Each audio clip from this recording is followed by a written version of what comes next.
Welcome to my YouTube channel tutor Khushi. तो guys मैं आज आपको इंटरेस्ट ऑन डिबेंचर का टॉपिक शुरू करवाने जा रही हूँ।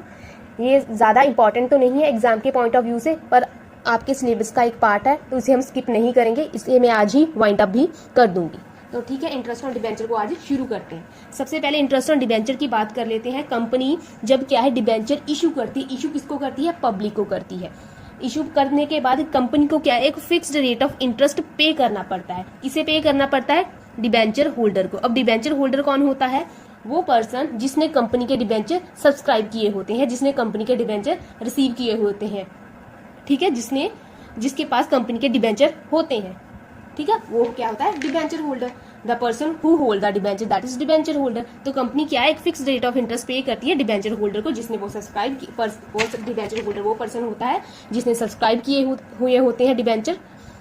तो ये जो फिक्स रेट ऑफ इंटरेस्ट होता है, ये कंपनी एनुअल भी पे करती है और ये इंटरवल्स के हिसाब से भी पे करती है। ये कंपनी टू कंपनी डिपेंड करता है। तो आज हम क्या है, इंटरेस्ट की एंट्रीज को करेंगे। इसके लिए क्या है, आप क्वेश्चन को देखें। Karim limited issue 10,000 debenture at 100 each. Karim limited ने क्या किया है, उसने 10,000 डिबेंचर इशू किए हैं at 100 each, carrying 9% interest on such debenture. और इन डिबेंचर पे 9% इंटरेस्ट जा रहा है। Interest on debenture are payable on fixed interval as 30 September and 31 March every year. और इंटरेस्ट ऑन डिबेंचर हम पे कर रहे हैं फिक्स्ड इंटरवल्स पे। कब कब पे कर रहे हैं? 30 सितंबर को पे कर रहे हैं, 31 मार्च को पे कर रहे हैं। आप एनुअल भी पे कर सकते हो, आप फिक्स्ड इंटरवल्स में भी पे कर सकते हो। Pass the necessary journal entries regarding the interest on debenture. अब इंटरेस्ट ऑन डिबेंचर की नेसेसरी एंट्री को डालने के लिए कहा गया है। तो इस क्वेश्चन को हम करेंगे, बहुत छोटा सा क्वेश्चन है और बहुत ईजी है। ठीक है, और सबसे पहले क्या है, क्रीम लिमिटेड ने डिबेंचर इशू किए हैं एट 100 ईच, इसकी एंट्री डाल ले। ठीक है ना, bank account debit to debenture application and allotment account. कितने डिबेंचर हैं? 10,000 डिबेंचर है at 100 each. 10,000 debenture at 100 each, तो कितनी अमाउंट आ गई? 10 लाख। ठीक है ना, 10,000 मल्टीप्लाई बाय 100, तो ये आ गया 10 लाख। तो कंपनी को क्या है, 10 लाख रुपए मिले डिबेंचर्स के। अब सेकंड एंट्री क्या होती थी हमारी? Debenture application and allotment account to कितने परसेंट इंटरेस्ट जा रहा है? 9%। तो हम क्या है यहाँ पे लिखेंगे, टू 9% डिबेंचर अकाउंट। तो अमाउंट कितनी जाएगी? 10 लाख की। सबसे पहले हमने क्या है, डिबेंचर के पैसे रिसीव किए हैं 10 लाख रुपए, और उसके बाद इन पैसों को हमने क्या डिबेंचर अकाउंट में ट्रांसफर कर दिया। ठीक है, ये कब इशू हुए हैं, इसकी डेट आई थिंक यहाँ पे 1 अप्रैल आना चाहिए था। यहाँ पे आप लिख लीजिए 1 अप्रैल 2019 कर लीजिए यहाँ पे, और यहाँ पे हम डेट भी लिख देते हैं 1 अप्रैल 2019, और ये भी 1 अप्रैल 2019। ठीक है, उसके बाद में हमें क्या है, हम इंटरेस्ट पे करेंगे सितंबर एंड 31 मार्च को। अगर अप्रैल से शुरू करें तो सबसे पहले सितंबर आएगा, देन 31 मार्च आएगा। ठीक है, तो हम क्या है 30 सितंबर को क्या है अब इंटरेस्ट कैलकुलेट करेंगे। ठीक है, तो एंट्री आएगी interest on debenture account debit. Interest on debenture क्या है, कंपनी पे करती है, तो कंपनी का क्या है, एक्सपेंस है, और एक्सपेंसेस को क्या है, हम डेबिट करते हैं। टू डिबेंचर होल्डर, किसको पे करना है? डिबेंचर होल्डर को, होल्डर अकाउंट। इसकी नरेशन आप लिख सकते हैं, बीइंग इंटरेस्ट चार्ज लिख सकते हैं कि इंटरेस्ट चार्ज कर लिया हमने डिबेंचर पे। कितने डिबेंचर है? 10 लाख डिबेंचर है। ठीक है ना, कितना रेट ऑफ इंटरेस्ट है? 9% है। पर हमने 30 सितंबर को दे रहे हैं, अप्रैल को इश्यू किए हैं, अप्रैल मई जून जुलाई अगस्त सितंबर, 6 मंथ। ठीक है ना, 6 मंथ का क्या है इंटरेस्ट कैलकुलेट करेंगे। ठीक है, तो कितना आ गया, 0 से 0 कट हो गया,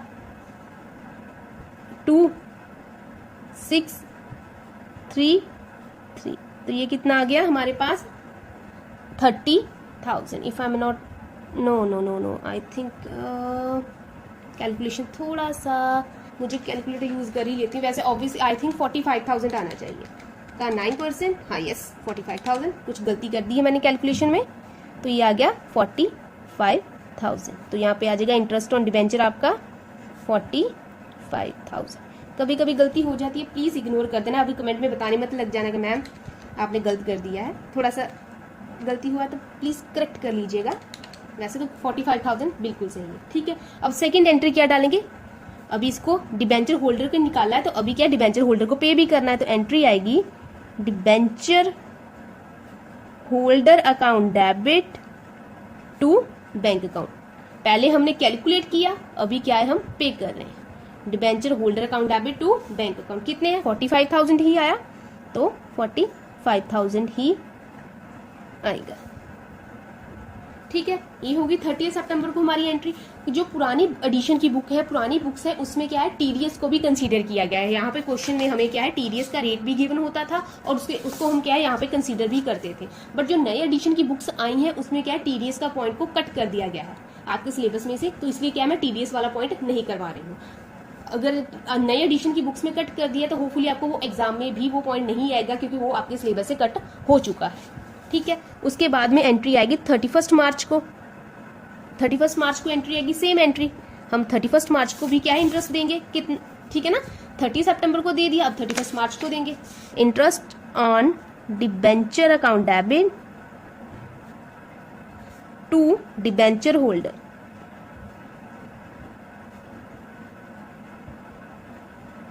ठीक है। तो ये भी कैलकुलेट कर लीजिए, 10 लाख का 9% फॉर 6 मंथ, क्योंकि सितंबर को दे दिया, उसके बाद अक्टूबर, नवंबर, दिसंबर, जैन, फेब, मार्च, 6 मंथ का इंटरेस्ट, तो सेम ही अमाउंट आएगी हमारी। 10 लाख का 9% फॉर 6 मंथ, तो सेम अमाउंट आ जाएगी 45,000,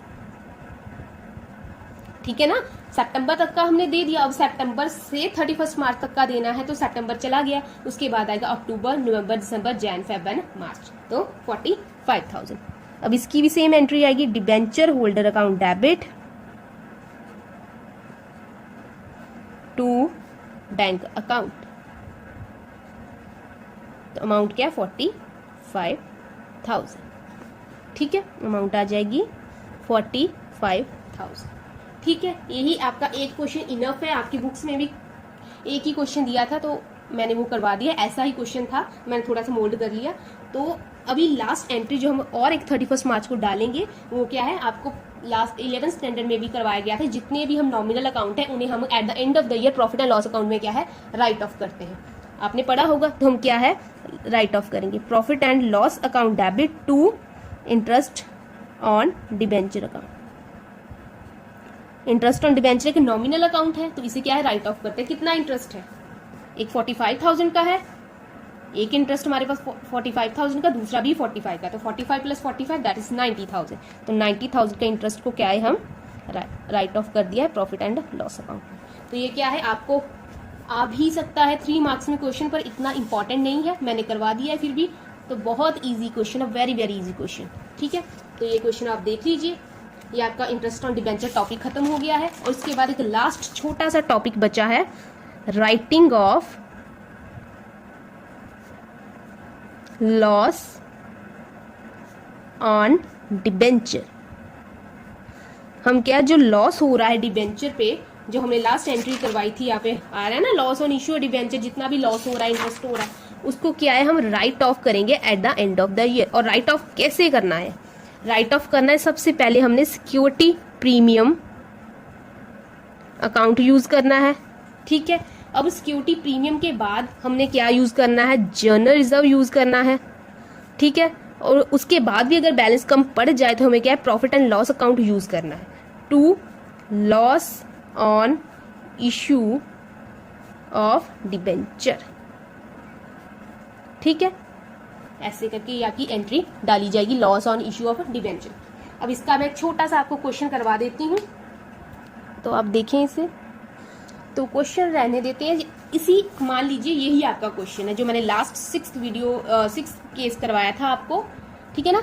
issue at premium, redemption at premium. तो आप क्या पहले ये एंट्री डालोगे bank account debit to debenture application allotment, उसके बाद ये। और आपके पास लॉस कितना आया है 10,000 का लॉस आया है। इसी हम इस लॉस को नेक्स्ट एंट्री में क्या है हम राइट ऑफ करेंगे, ठीक है। अब राइट ऑफ करने के लिए हमें क्या सबसे पहले क्या सिक्योरिटी प्रीमियम अकाउंट यूज करना है, then journalism, then profit and loss account, उसके, ठीक है। और इसी सीरीज में यूज करना है। तो मान लीजिए हमारे पास सिक्योरिटी प्रीमियम का बैलेंस है 2,000, ठीक है। और जनरल रिजर्व का बैलेंस है हमारे पास 1,000। मान लीजिए अगर आपको ऐसा क्वेश्चन एग्जाम में आया ना राइटिंग ऑफ का, तो आपको सिक्योरिटी प्रीमियम और जनरल रिजर्व का बैलेंस गिवन होगा। अगर नहीं गिवन होगा तो हम क्या है प्रॉफिट एंड लॉस को यूज कर लेंगे। मैं आपको बता देती हूँ। अभी इस क्वेश्चन को रेफरेंस ले लिया, हमारे पास लॉस कितना आया है 10,000 लॉस आया, तो इसे क्या हम राइट ऑफ करेंगे। लॉस डेबिट होता है तो इसे राइट ऑफ करने के लिए हमें कैसे क्रेडिट करना होगा। आपको याद होगा 11th स्टैंडर्ड में आपने ऐसे ही एंट्री की थी। तो सबसे पहले आएगा सिक्योरिटी प्रीमियम अकाउंट। कितने पैसे हमारे पास लॉस कितना है क्वेश्चन में 10,000 के, 10,000 लॉस को हमें राइट ऑफ करना है। बट सिक्योरिटी प्रीमियम में कितने पैसे हैं 2,000 यूज कर लिया, उसके पास इतने ही थे। फिर उसके बाद जनरल रिजर्व से पैसे यूज कर लो। जनरल रिजर्व के पास कितने हैं, जनरल रिजर्व के पास सिर्फ 1,000 है, ठीक है, वो यूज कर लिया। अभी भी पैसे कम पड़े, हमने 10,000 राइट ऑफ करना है, हमने अभी तक सिर्फ 3,000 ही राइट ऑफ कर पाए, तो बाकी बैलेंस हम क्या है प्रॉफिट एंड लॉस अकाउंट से यूज कर लेंगे। कितना बैलेंस बचा है 7,000, ठीक है ना। लगा समझ आपको। 10,000 राइट ऑफ करना था हमें, और हमारे पास सिक्योरिटी प्रीमियम 2,000 था, जनरल रिजर्व में 1,000 था, तो हमने सिक्योरिटी प्रीमियम का 2,000 यूज कर लिया, जनरल रिजर्व का 1,000 यूज कर लिया, प्रॉफिट एंड लॉस अकाउंट बाकी जो बचा हमने प्रॉफिट एंड लॉस अकाउंट से यूज कर लिया। To loss on issue of debenture, ठीक है, कितना 10,000। अगर आपको क्वेश्चन में मान लीजिए ना ही सिक्योरिटी प्रीमियम का बैलेंस दिया है ना ही जनरल रिजर्व का बैलेंस दिया है, तो आपको सारे के सारे पैसे क्या है प्रॉफिट एंड लॉस अकाउंट से यूज करेंगे। तब आप एंट्री डालोगे profit and loss account debit to loss on issue debenture 10,000 and 10,000। अगर आपको security premium and general reserve नहीं गिवन है। कभी कभी आपको एग्जाम में क्वेश्चन आ जाता है, सीधा सा बोला जाता है राइट ऑफ की एंट्री डालने के लिए, और राइट ऑफ की एंट्री डालने के लिए आपको क्या बोलते हैं, आपको एक दे दिया जाता है डिबेंचर जी है 10,000 डिबेंचर इशू हो रहे हैं एट प्रीमियम है, ठीक है ना, और इनकी रिडेम्पशन भी प्रीमियम पे है। तो आप क्या पहले ये 2 एंट्री डालोगे, जो आपका ये वाला केस हो गया, जनरली यही 2 एंट्री जाएंगी। उसके बाद क्या है एक राइट ऑफ की एंट्री जाएगी। अब राइट ऑफ की एंट्री में क्या डालोगे आप, profit and loss account debit to loss on issue debenture. कितना लॉस है हमारे पास 10,000, तो 10,000 को क्या है आपको राइट ऑफ कर देना, ठीक है। छोटी सी एंट्री है, कोई इसका ज्यादा इतना लोड बर्डन वाली बात है नहीं, बहुत ईजी थी। तो और ये मेरे हिसाब से आज मैंने आपका क्या है इश्यू और डिबेंचर चैप्टर वाइंड अप कर दिया है। मेरे हिसाब से इसका अभी और कोई पॉइंट कोई टॉपिक बचा नहीं है। इसकी बस थोड़ी सी थ्योरी बची है, जिसमें है टाइप ऑफ डिबेंचर, कितने टाइप के डिबेंचर होते हैं, वो थ्योरी वाला पार्ट है, आप खुद से कर लीजिएगा। अगर फिर भी आपको नहीं समझ आएगा तो मुझे कमेंट सेक्शन में बता दीजिएगा, उसकी भी मैं एक वीडियो बनाकर अपलोड कर दूंगी। तो आज के लिए इतना रखते हैं। अब नेक्स्ट मैं गुडविल वाला चैप्टर शुरू करवाने वाली हूँ, पार्टनरशिप की गुडविल कैलकुलेशन का। सो थैंक यू आज के लिए।